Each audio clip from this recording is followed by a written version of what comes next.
Admiral Catherine Harrison stood at the viewport of Orbital Command Station Everest, her reflection ghosting against the reinforced quantum glass as she watched the alien transmission play out on the holographic display.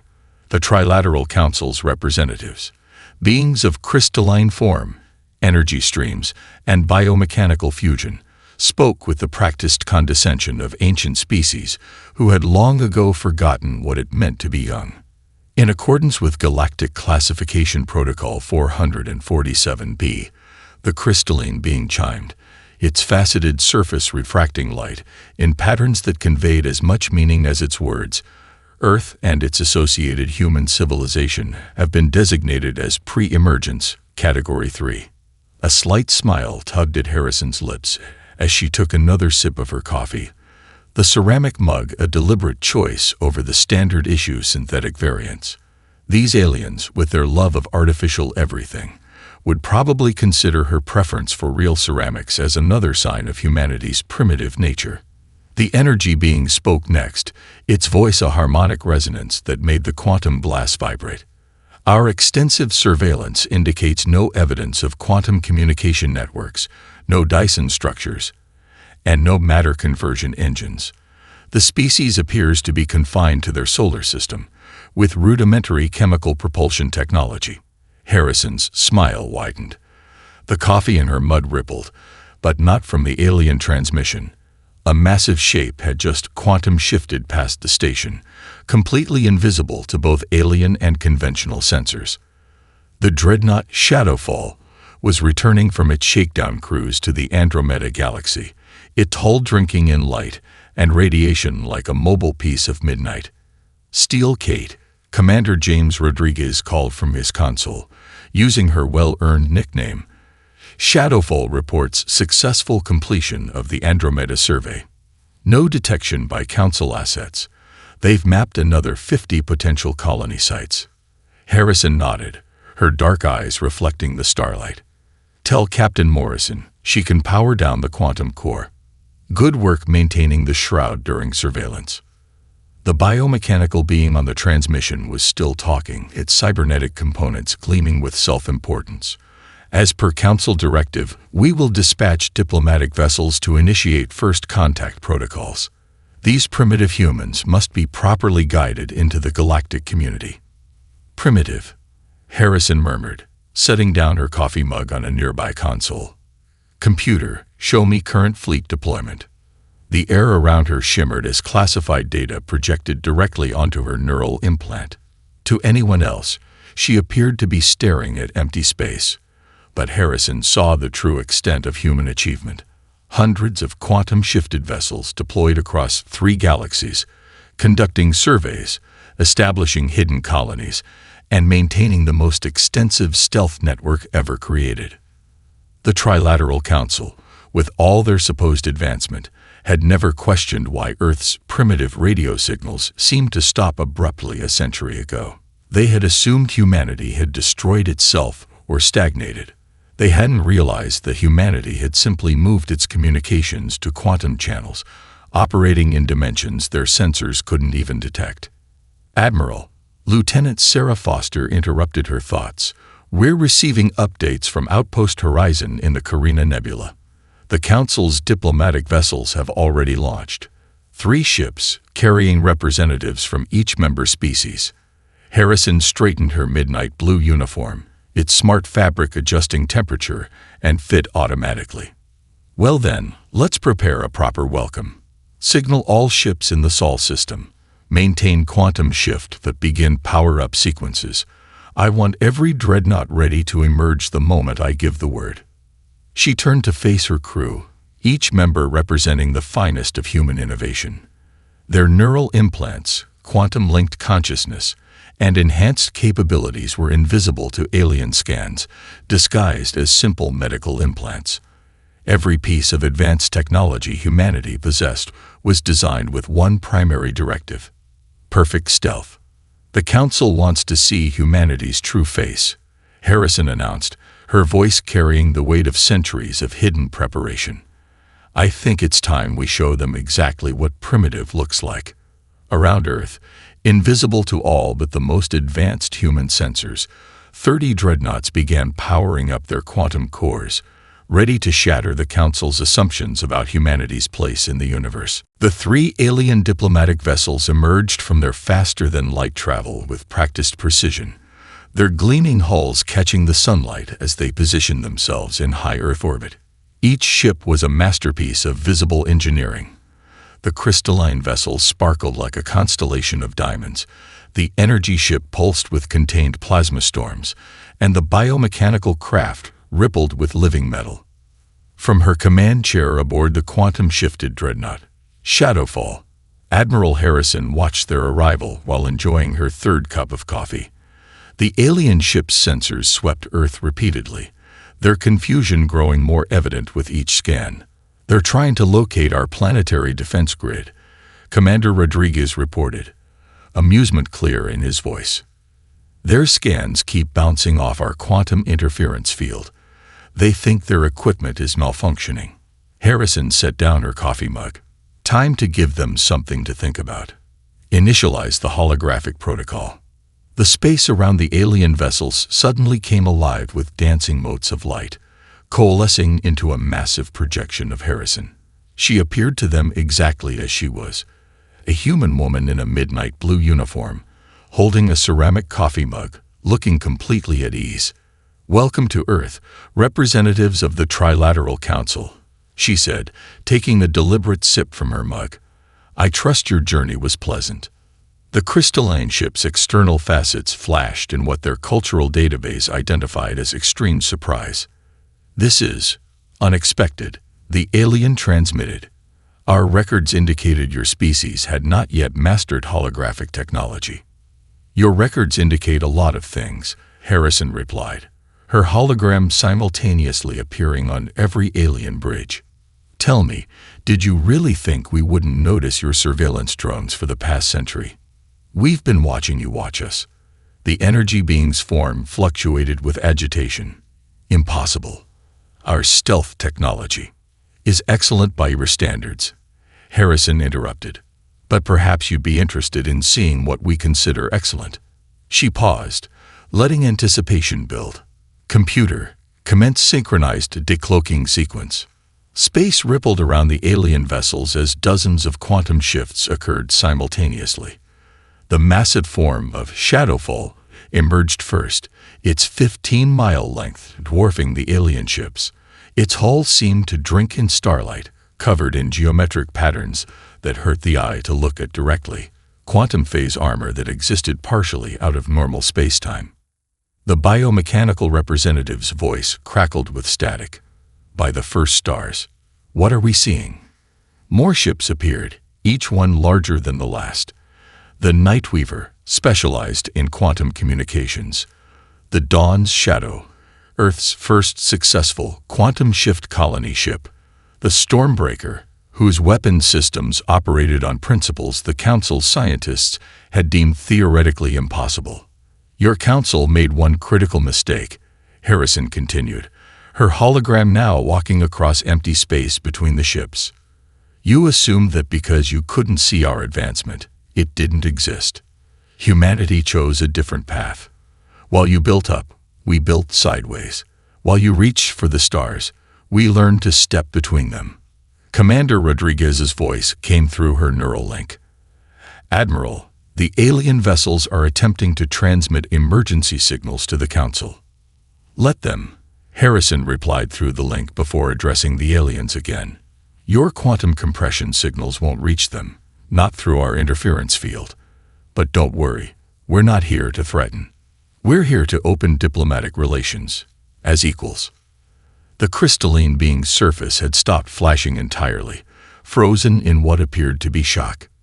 "Your technology, it violates dozens of fundamental laws of physics." Harrison's hologram smiled. "No, it merely operates on laws you haven't discovered yet.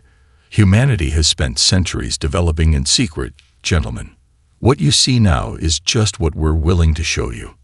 As if to emphasize her point, 3 more dreadnoughts quantum shifted into view, their massive forms appearing where the alien sensors swore empty space had been just moments before. Each ship carried enough firepower to level a solar system, yet they had been sitting there, invisible, since before the alien vessels arrived. "Now then," Harrison said, her hologram returning to its original position, "shall we begin actual diplomatic discussions? I believe we have quite a lot to talk about." The observation deck of the Shadowfall offered a view that made even the veteran alien diplomats fall silent. Through quantum-reinforced windows that doubled as tactical displays, they watched as more of humanity's fleet revealed itself. Each emergence rippled space-time like stones dropped in a cosmic pond, sending cascading waves of distortion across the sensors of the alien vessels. "As you can see," Admiral Harrison said, gesturing to the massive holographic display showing their position relative to the fleet, "what you thought was a pre-emergent civilization has been operating far beyond your detection capabilities for centuries." She stood with perfect military posture, her uniform's smart fabric adjusting to the subtle temperature changes caused by the quantum drives. The crystalline ambassador, who had introduced himself as First Light Through Diamond, rotated his upper facets in what their cultural database indicated was extreme distress. "Our analysis suggested your species had barely mastered nuclear fission. These vessels, they're impossible." "Impossible." Harrison raised an eyebrow, tapping a command into the neural interface hidden beneath her skin. The deck's quantum field shifted, and suddenly they were standing in what appeared to be open space. The alien diplomats flinched, but their feet remained firmly planted on the invisible floor. "This is a quantum viewport," Harrison explained. "The entire room exists in a state of controlled phase shift. We're simultaneously here and not here, allowing us to observe space from perspectives your sensors can't even detect." The energy being, who called itself Resonant Harmony of Stars, pulsed with agitation. "But the power requirements alone are handled by our quantum core reactors," Commander Rodriguez interrupted, joining them on the deck. "Zero-point energy extraction combined with dimensional folding. We discovered early on that the most efficient way to power our ships was to draw energy from the spaces between spaces." The biomechanical representative designated Interface Protocol 7, extended sensor tendrils that probe the air uselessly. "Our scans indicate this vessel alone masses more than our largest military installations, yet it maneuvers like a scout ship. The energy requirements for such movement should tear it apart." Harrison smiled, walking to a control panel that seemed to materialize from thin air. "Perhaps a demonstration is in order. Commander, initiate a standard quantum jump." Before the aliens could protest, space outside the viewport twisted. Stars streaked not into lines, but into complex geometric patterns as the Shadowfall shifted partially out of normal space-time. When they re-emerged, the Earth was no longer visible. Instead, the massive gas storms of Jupiter filled their view. 5 astronomical units covered in under 3 seconds, Harrison stated, and that was at minimal power. "Our quantum drive doesn't move through space. It shifts space around us, allowing us to exist briefly in dimensions where distance is more of a suggestion than a law." The crystalline ambassador's surface had grown so still it resembled frozen glass. "The Council must be informed immediately. This changes everything we thought we knew about technological progression." "Oh, the Council will know soon enough," Harrison said, her expression growing serious. "But first, there's something else you need to understand." She activated another neural command, and the viewport shifted again. This time, they saw a massive structure floating in the dark space beyond Jupiter's orbit. It was a shipyard, but unlike anything the aliens had ever witnessed. Ships were being assembled not through traditional construction, but through quantum materialization. Vessels literally phasing into existence as automated systems pulled matter and energy from dimensional pockets. "This facility has been here for 50 years, Harrison explained. "It's one of dozens scattered throughout 3 galaxies. We didn't just develop differently than you expected. We developed in ways your civilizations never imagined possible." Interface Protocol 7's mechanical components whirred in what seemed to be distress. "How many ships have you constructed?" Harrison's smile returned, but it held an edge of steel. enough to ensure that humanity will never again be underestimated. We're not here to threaten or dominate, but we will never allow ourselves to be dismissed as primitive again. The quantum viewport shifted back to Earth orbit, where the full might of humanity's revealed fleet now hung in space like a constellation of impossible dreams. Each ship represented not just military power, but the culmination of centuries of hidden advancement, a testament to humanity's determination to forge its own path among the stars. The Trilateral Council's central chamber erupted into chaos as the classified footage played on every quantum display. Representatives from 300 species watched in stunned silence as human vessels materialized from empty space, their massive forms defying known physics. The footage had been transmitted by the diplomatic vessels, and now it was spreading through the Council's secure networks like wildfire. Impossible. Supreme Counselor Radiant Crystal slammed his crystalline appendage against the floating podium, sending prismatic shards cascading through the air. Our surveillance networks are infallible. We've monitored their communication channels, their energy signatures, their stellar activities. And yet we missed everything that mattered, interrupted Counselor Resonant Wave, her energy form fluctuating with distress. The humans weren't primitive. They were invisible. They developed technology specifically designed to exploit our blind spots. In the lower chambers, military commanders from dozens of species argued heatedly. Admiral Cybernetic Interface Delta, his biomechanical frame gleaming under the chamber's lights, projected tactical analyses into the shared consciousness space. Their dreadnoughts outmass our largest vessels by factors of 10, he reported, his mechanical voice tinged with worry. But it's not just their size. It's their capability to shift in and out of normal spacetime at will. Our weapons can't target what they can't detect, and they can detect everything we have. The footage shifted to show Admiral Harrison's demonstration of the quantum viewport. Several Council scientists visibly recoiled as they watched space itself bend and twist around the human vessel. "They've mastered dimensional engineering," whispered Chief Scientist Crystalline Matrix, her facets dulled with shock. Not just theoretically. They'd weaponized it, industrialized it. While we focused on expanding outward, they learned to exist between the very fabric of space-time. High above the chamber floor, in the secure observation deck, the Council's inner circle met in emergency session. First Speaker Luminous Path's energy form pulsed with barely contained anxiety. "We must consider the strategic implications," he said, his harmonic voice resonating through the quantum-shielded room. "Their technology isn't just advanced. It's developed along paths we never considered possible. Our entire classification system is based on visible signs of advancement. Dyson spheres, matter conversion engines, quantum communication networks. And the humans built none of those," Second Speaker Neuralink interrupted, her biomechanical sensors whirring as they processed the data. Instead, they developed perfect stealth technology, quantum phase shifting and dimensional manipulation. They haven't just surpassed our expectations. They've rendered them obsolete. On the main floor, a younger crystalline being, Junior Counselor Breaking Dawn, raised his voice above the chaos. "We're asking the wrong questions. The real issue isn't how we missed their advancement. It's what else we might have missed.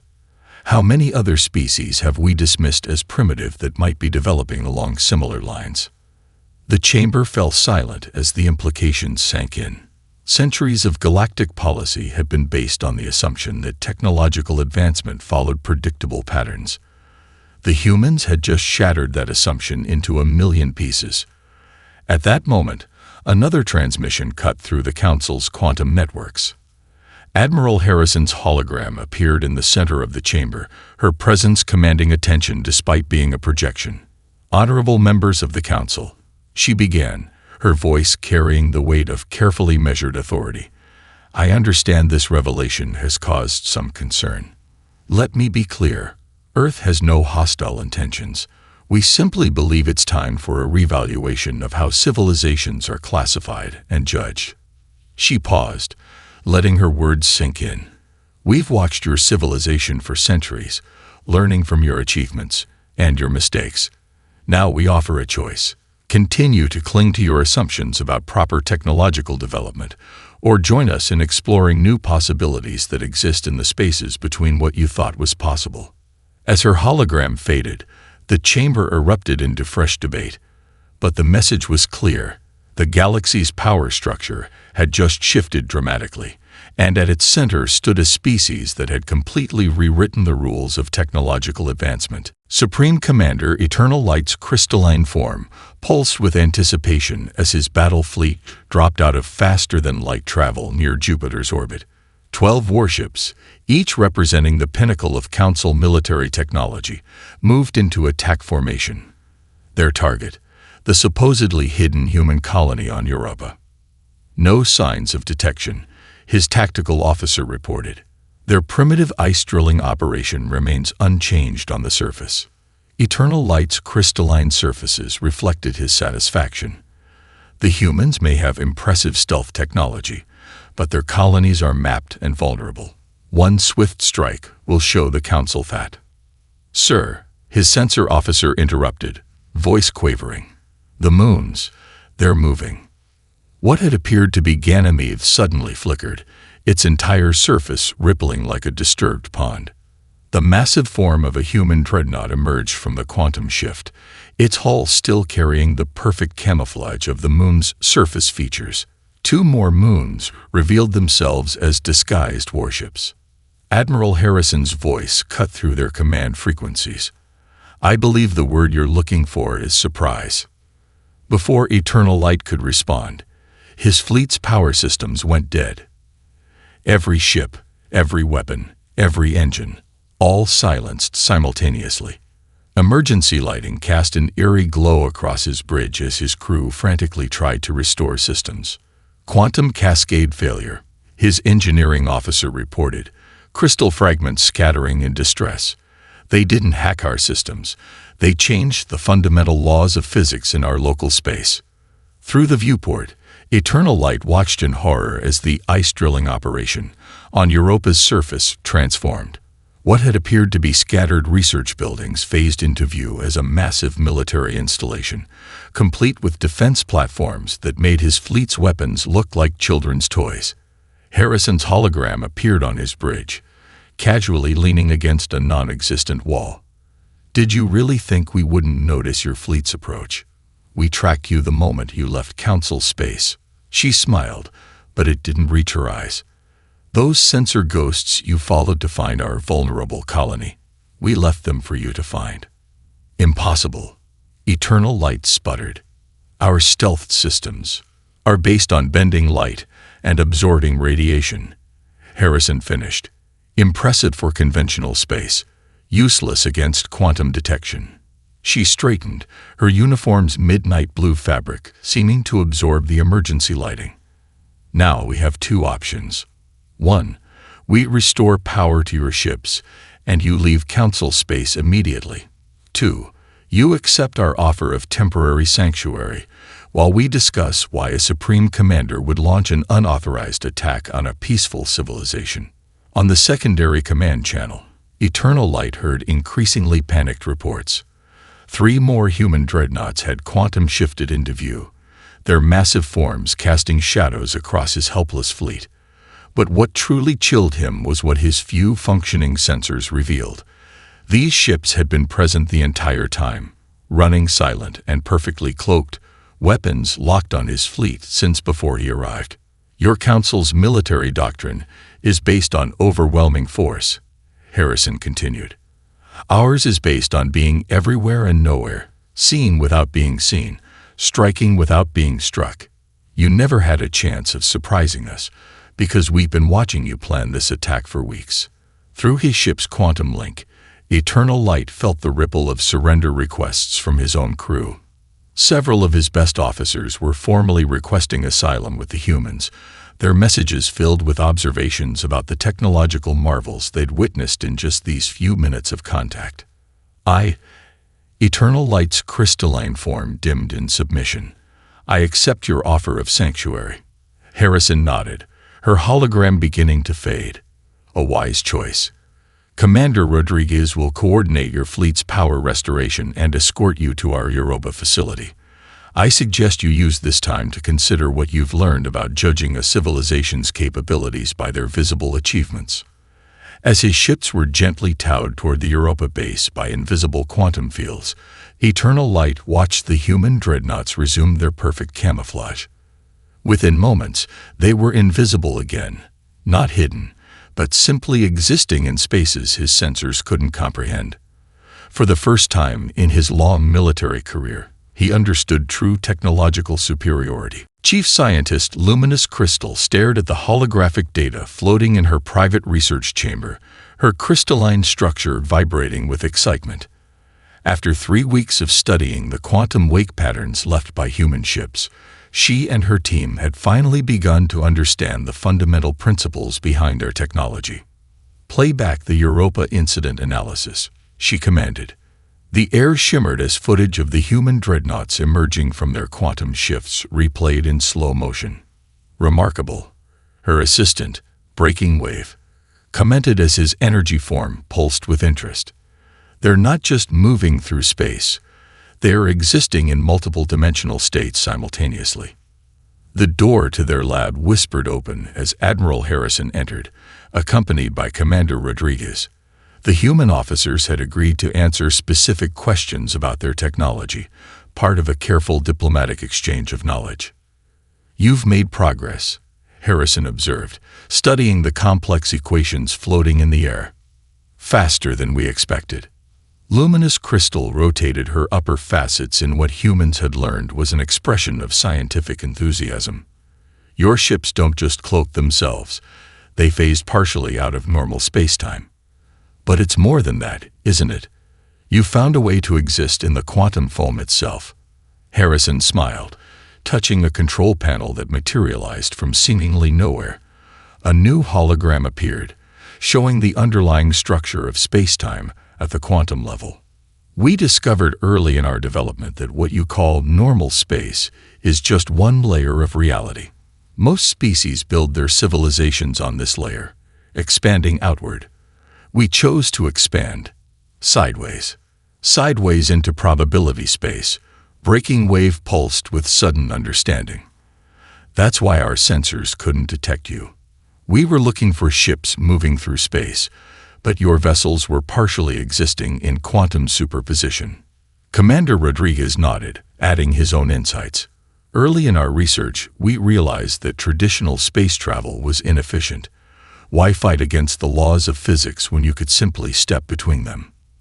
The lab's quantum displays filled with new data as Harrison authorized another level of information sharing.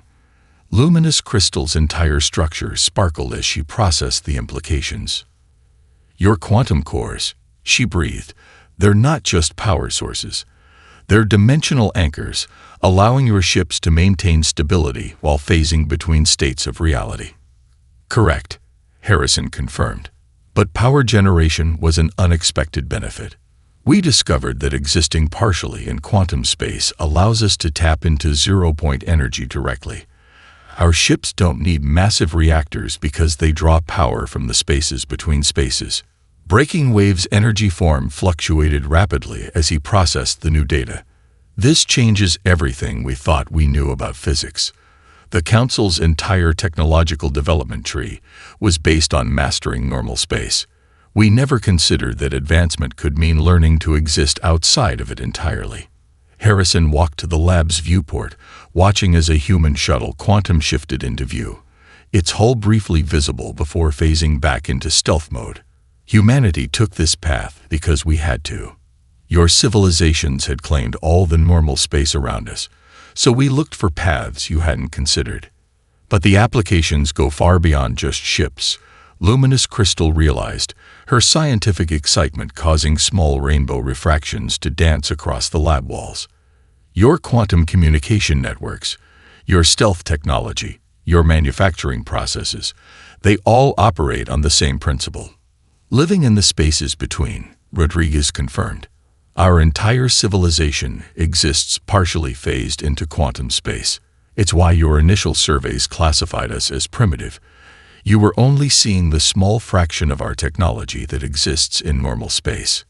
Harrison turned back from the viewport, her expression serious. "The question now is, what will the Council do with this knowledge? We're happy to share our discoveries, but they must be used responsibly." Luminous crystal's form settled into the geometric pattern that indicated deep thought. "This won't just advance our technology. It will revolutionize how we think about advancement itself. The younger species were right. There are paths to the stars that we never imagined." Admiral Harrison stood on the observation deck of the Shadowfall as diplomatic vessels from 20 younger species arrived through quantum space. Each ship had been fitted with basic quantum phase technology. A gesture of good faith from Earth to those civilizations the Council had previously dismissed as pre-emergence. "The Centaurians have arrived," Commander Rodriguez reported, watching as a sleek vessel materialized from quantum shift. "Their adaptation of our phase drive technology is impressive for just 3 weeks of development." Harrison nodded, noting how the Centaurian ship's quantum wake signature already showed signs of refinement. They're learning quickly because they're not bound by centuries of conventional thinking.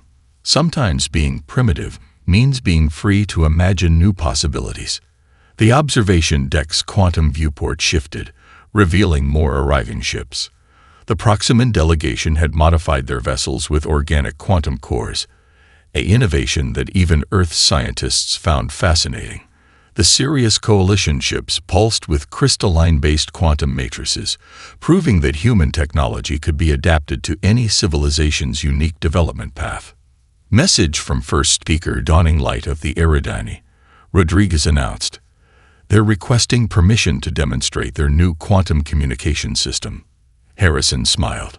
"Grant them access to the secure channel." The air shimmered as a holographic form materialized, not through conventional projection, but through controlled quantum phasing. The Eridani speaker, a being of pure energy contained within a crystalline matrix, appeared with perfect clarity. "Admiral Harrison," Dawning Light's voice resonated through quantum space.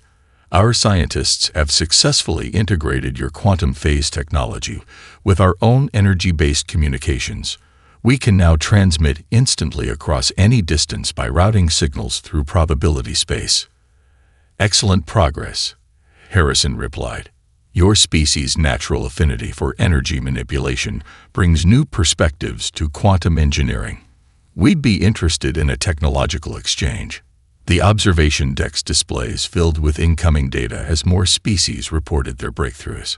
The Proximan organic quantum cores were proving more efficient than mechanical versions. Sirius crystalline matrices could maintain quantum stability longer than traditional systems.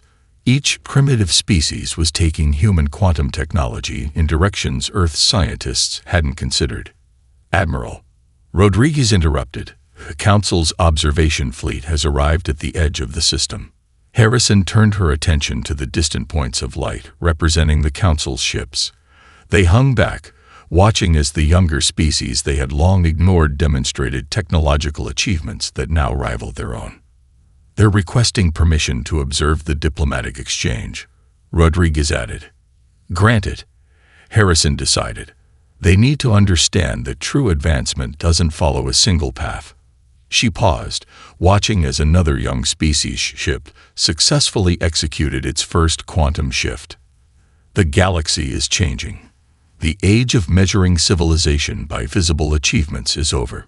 The quantum viewport shifted again, showing the massive construction project taking shape in orbit around Mars. Representatives from all the younger species were contributing to the first multi-species quantum research center. The facility existed partially in quantum space, its laboratories and development areas, phasing between dimensional states as needed. "Message from the Centaurian Science Director," Rodriguez reported. "They've successfully developed a hybrid quantum drive that combines their solar sail technology with phase shifting. They're calling it the probability wing drive." Harrison watched as the Centaurian vessel demonstrated the new drive, its quantum wake pattern unlike anything Earth had developed. "That's why we chose to share our technology," she said. "Every species brings their own perspective, their own innovations. Together, we're not just advancing technology. We're redefining what's possible. The observation deck filled with light as dozens of ships tested their quantum systems simultaneously, their combined phase shifts creating a spectacular display of interdimensional engineering. Each flash represented a species the Council had overlooked, now emerging as pioneers of a new technological age. The Council thought they knew every path to the stars. Harrison mused. We showed them there are infinite paths.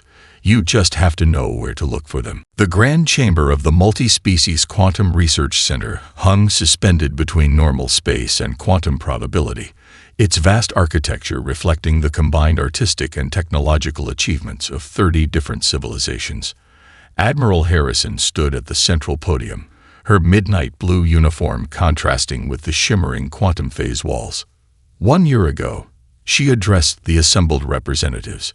The Trilateral Council classified Earth as a pre-emergence civilization.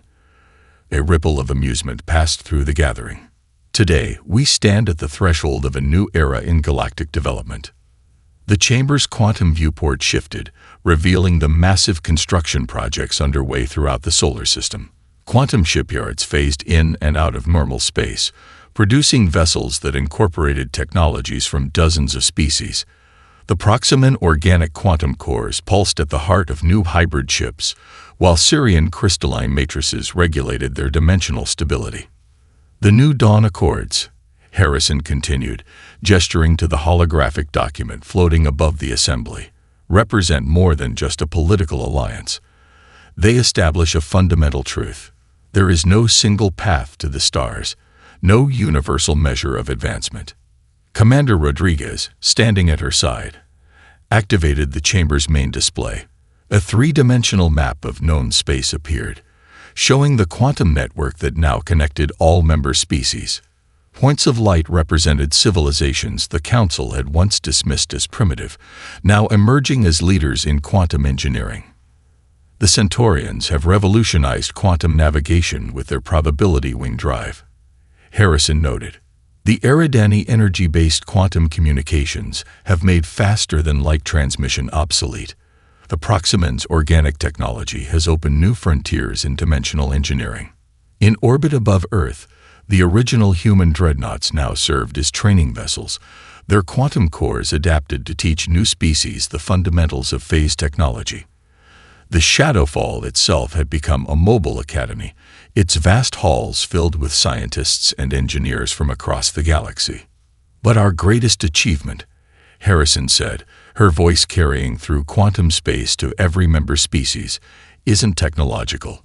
It's the recognition that true advancement comes in infinite forms. The Council measured progress by what they could see: massive engineering projects, visible displays of power. We chose to look deeper, to explore the spaces between spaces. The chamber's quantum field rippled as representatives from the Council arrived.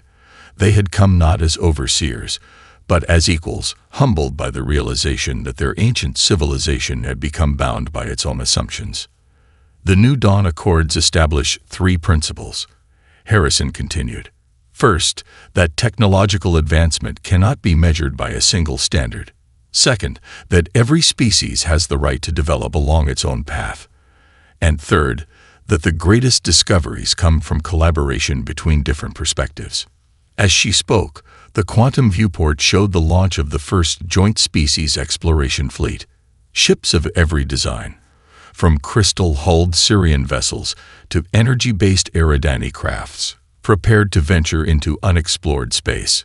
Each incorporated quantum technology in unique ways, proving that there were as many paths to the stars as there were species to imagine them. 1 year ago, they called us primitive, Harrison concluded, a slight smile playing across her face. Today, we and our allies are redefining what it means to be advanced. The age of quantum civilization has begun, not through conquest or competition, but through the sharing of knowledge and the recognition that every species, no matter how seemingly primitive, has something valuable to contribute. The chamber erupted in agreement as the New Dawn Accords were ratified. The quantum field shimmered with the combined energy of 30 civilizations, celebrating not just technological achievement, but the birth of a new understanding of advancement itself. As Harrison watched the festivities, Commander Rodriguez joined her at the viewport. "Not bad for a pre-emergent civilization," he quipped. Harrison's smile widened as she watched another group of ships quantum shift into view, their designs representing the perfect fusion of multiple species technologies. "We didn't just prove them wrong about us being primitive," she said. "We proved them wrong about what advancement really means."